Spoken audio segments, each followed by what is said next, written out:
And I went out investigating. I talked with people, was invited into their homes, visited sites where things had supposedly landed and come down. And it was quite an interesting time. And when I came back into the city, I was invited to give a presentation to the astronomy department, which, once word got around, turned from a presentation to a group of about 12 or 15 to a presentation to the entire faculty, including students, of about 300 or 400 people who all wanted to know what the UFOs that had been seen in the area really were. And I was then asked to write about what I had heard. And it was only a matter of years after that before I was, the go-to guy for UFOs in Canada. How did they accept it? How did the other people in the faculty? Here you are. You're in the sciences. Is that when you got the name UFO guy? The UFO guy is going to be giving a lecture. How did they take it? Like, did you get any backlash? It wasn't as much backlash as they really just didn't know what to do with me, and because I wasn't going off wearing tinfoil helmets and talking about the aliens coming down to pillage and burn everybody and so forth, and communicating with Xanthar. Xanthar actually calls me on the cell phone, but I wasn't really going off on anything like that. So they sort of held me at arm's length, and they didn't really know what to do with me. And it was just sort of a tacit agreement that Chris would do all this sort of stuff, and we'd pretend it never happened.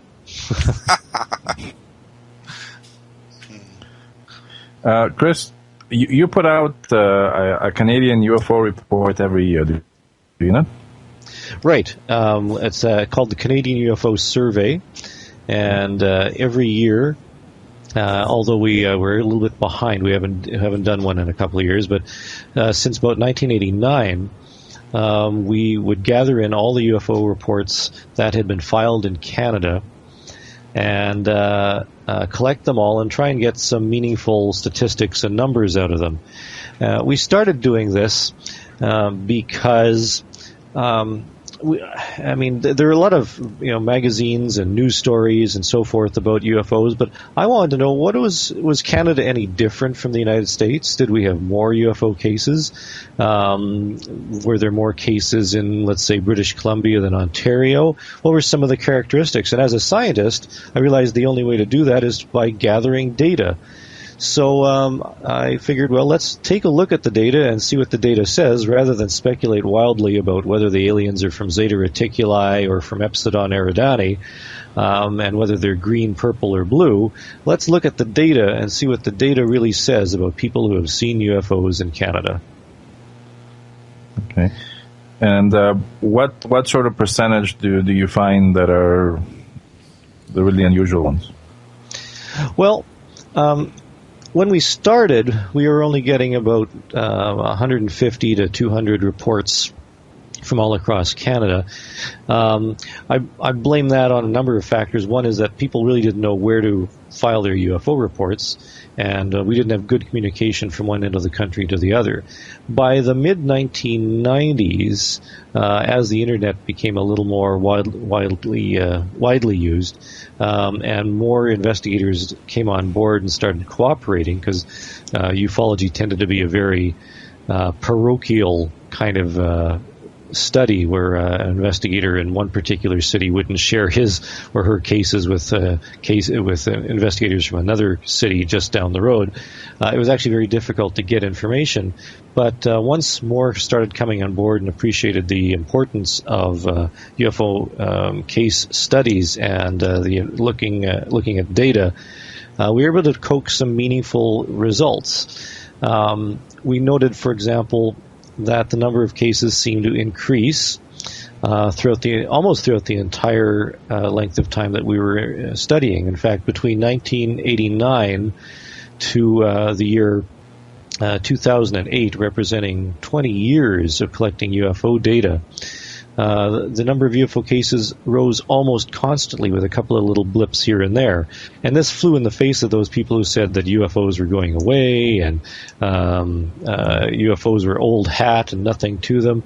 Cases were actually being reported in greater and greater numbers, and it was just simply a matter of being patient and trying to gather the data to analyze them that allowed us to see this. Well, we have to take a quick break, and we'll see you on the other side. Are you suffering from constant pain in the knee, shoulder, wrist, and other parts of your body? Needle-free acupuncture with Lipingo Life Pads may be the answer. Lipingo Life Pads combine ancient wisdom with modern nanotechnology and advanced engineering. They're designed to relieve pain naturally with no needles and no side effects. That's Lepingo, LipingoProducts.com. You've always been told to think about the alternative. Well, we can do better. We can show you. AlternativeLifestyleProducts.com will improve your health, well-being, and lifestyle through hundreds of different products, from herbs and well-being products to our large selection of specialty clothing, jewelry, and more. We ship around the world with a 100% satisfaction guarantee. There's always new products and amazing specials. Let us show you at AlternativeLifestyleProducts.com. Well, hello and welcome back. Yeah, and Chris is going to continue with what he was covering on the UFO survey data.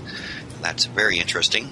Yeah, the important thing about the UFO data is that we were getting more and more cases. In fact, in 2008, we recorded the highest number of UFO reports in 1 year, which was more than 1,000. So that's more than 1,000 UFO reports in Canada in 1 year, which is that was probably the time that we were so active across Canada. Was it that? 2008? I don't know. It was just amazing that we had so many. And 2009, we haven't finished the data on. It's a little bit lower, maybe about 700 or 800, and we're probably going to be around the same level in 2010, although, of course, we don't finish computing the data until well into the following year. But the cases are still rolling in, and over the course of 20 years, there were almost 10,000 UFO reports in Canada that were filed. So we have a good body of data to look at. We can tease out some information such as the most common color of object, for example, is white. Followed by multicolored, and then green, yellow, orange, that type of thing. The average length or duration of a sighting is about between 12 and 18 minutes, depending on the year. That suggests that there's some cases which are very, very short, but many which have very long durations. But the average length is between 10 and 20 minutes, and that, to me, is very significant because it tells me that it's not just something that is seen fleetingly and then disappears. The average UFO is watched for a long enough time that you'd be able to tell whether an object was an aircraft or a star or a planet. So it's important to get data. The other interesting thing is that if you look at the number of witnesses per case, for many years it hovered in the area around 2. It's a little bit below than that. It's like 1.7 or 1.8, something like that, which still means that the majority of cases have more than one witness. So it's not just one person alone imagining or making something up. It's two people. So there's somebody beside you who to verify and to confirm that, yes, we're actually seeing that.